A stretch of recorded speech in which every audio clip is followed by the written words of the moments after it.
Hi everyone, welcome back to Kanika S Sweden Jobs.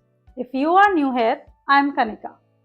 I work in recruitment and HR here in Sweden, and on this channel, I help students and professionals understand recruitment from the recruiter's perspective. Because when you understand how recruiters think, you make better career decisions. Before we start this today's video, I want to share something that happened a few days ago. My 12-year-old son watches a lot of YouTube, and he told me that many creators upload their videos every Thursday because that's when they get more views. So I said maybe I should also start uploading on Thursdays. And do you know what he said? He looked at me and said, "Mom, the people who watch your videos aren't waiting for entertainment. They are trying to build a better future. If they really need your guidance, they'll watch whenever you upload." That's really stayed with me. And it also reminded me of something we often forget in our careers. Timing matters, but not always in the way we think. And that's exactly what today's video is all about. One of the questions I get every year around this time: Kanika, is August actually a good time to apply for jobs in Sweden? My answer is yes, but probably not for the reason you think. Today, I'm talking you behind the hiring desk to explain what really happens in the Swedish summer holidays and how you can use this period to your advantage.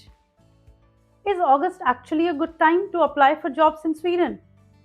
So, let's start. Imagine two candidates.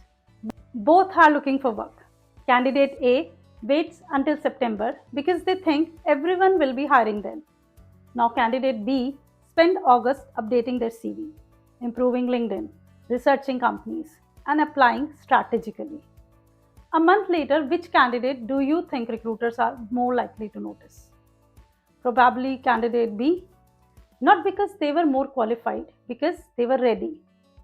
When opportunities started moving again, timing matters, but preparation matters even more. Here's something many people don't see. During June and July, Sweden actually slows down. Recruiters go on holiday, hiring managers take leave, teams are smaller, projects pause, sometimes interviews are delayed simply because the people who need to make decisions are not available. I've seen candidates blame themselves during this period. They think nobody is interested in me and my profile. But often it's simply the timing. Silence doesn't always mean rejection. Sometimes it just means people are on holiday, really. Now let's move to August.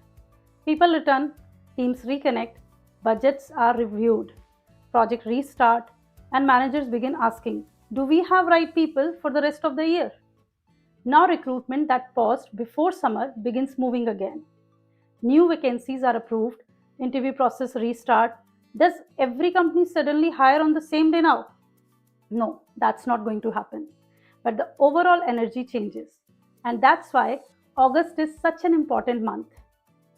I remember speaking with a candidate who told me, I've stopped applying, nothing is happening anyway because I'm not worth it, might be. But when I asked when he had paused, they said July. Now I smile, not because their frustration wasn't real, but because they had mistaken a seasonal slowdown from a personal failure. A few weeks later, August arrived. The same candidate updated their CV, refreshed LinkedIn, and started applying again. Soon after, they began receiving interview invitations. Was it magic? No, it was preparation. Meeting opportunity?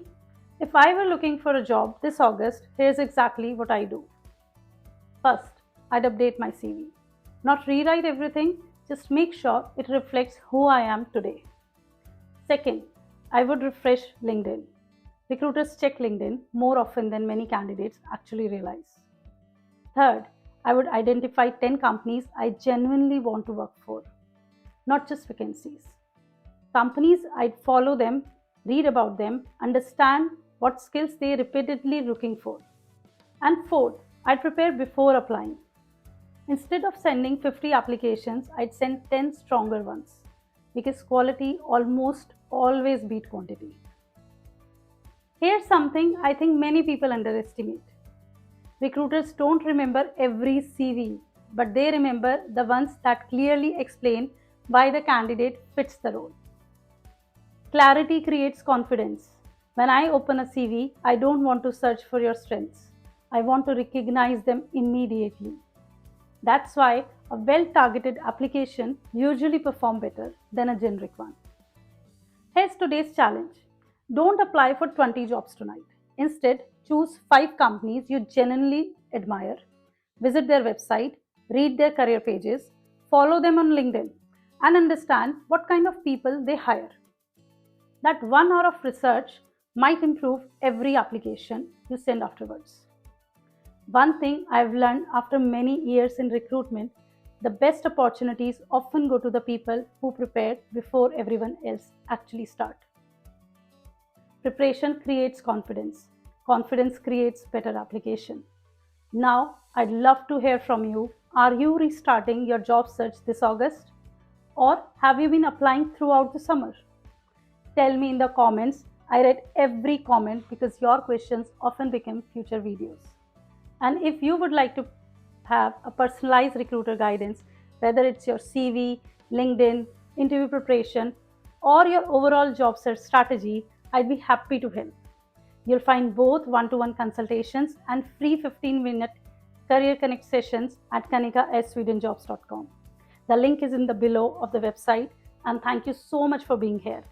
Take care, keep preparing, keep believing in yourself, and I'll see you in the next video. Hey Doa!